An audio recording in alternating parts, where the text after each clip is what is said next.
Welcome to News Brief on Global Television, coming to you live from the nation's capital, Abuja. I am Anthony Momodu. The funeral service in honor of the late Chief of Army Staff, Lieutenant General Taoreed Lagbaja, who passed on at the age of 56 on November 5th, has ended at the National Christian Center, Abuja. The remains of the late Army Chief arrived at the church at 11:17 a.m. in a military motorcade and was ushered in by the military pipe band and horsemen.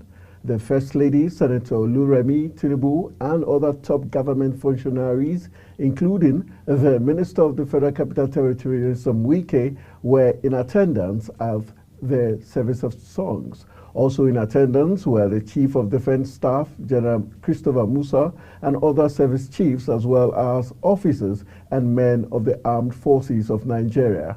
In her remarks, the First Lady said that Nigeria would continue to celebrate Lagbaja for being an exemplified man. The Federal Executive Council has approved a budget proposal of 47.9 trillion naira for the 2025 fiscal year and borrowing of 13.8 trillion naira. The Minister of Budget and Economic Planning, Atiku Bagudu, disclosed this while briefing State House correspondents at the end of the council meeting presided over by President Bola Tinubu at the Presidential Villa, Abuja.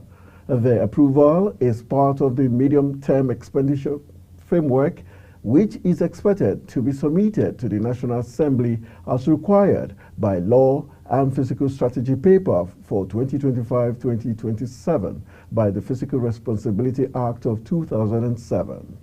Also, the Minister of Finance and Coordinating Minister of Economy, Wale Edun, disclosed that the Federal Executive Council approved $2.2 billion financing program for external borrowing, including a potential Eurobond and Sukuk bond offer.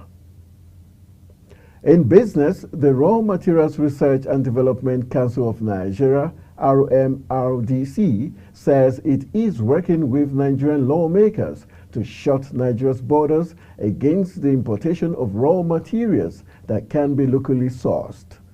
The Director General and Chief Executive Officer of the RMRDC, Professor Nan Ike Monso, made this known at the one-day interactive session between the Council and the Manufacturers Association of Nigeria MAN in Lagos. Ike Monso said it is pushing this through a bill before the National Assembly that has already scaled its first reading. The bill, when passed, will provide Nigeria with more forex for sourcing raw materials, protect natural resources, and catalyze domestic processing capabilities in the country. On the foreign scene, an overnight fire in the retirement home in the town of Villafranca de Ebro in northeastern Spain has killed at least 10 people. The local emergency service in the region of Aragon stated this, but did not provide further details in its post on X. However, Spanish media said there were 82 people inside their home when the blaze broke out at around 5 a.m. due to unknown causes. And running into the exciting world of sport, Nigeria's Super Eagles have booked their place at the 2025 African Cup of Nations in Morocco after a 1-1 draw against Benin Republic in Abidjan.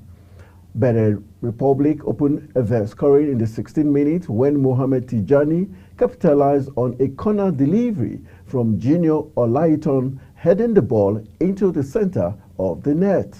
The Super Eagles intensified their attack in the second half and were rewarded in the 81st minute when Osimhen met Simon's cross with a precise header to level the scores.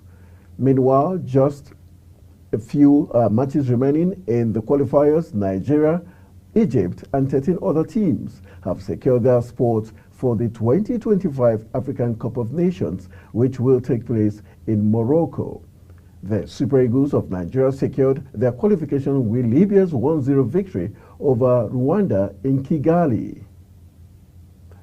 That's it on News Brief on Global Television. I am Anthony Momodu. Thank you for watching.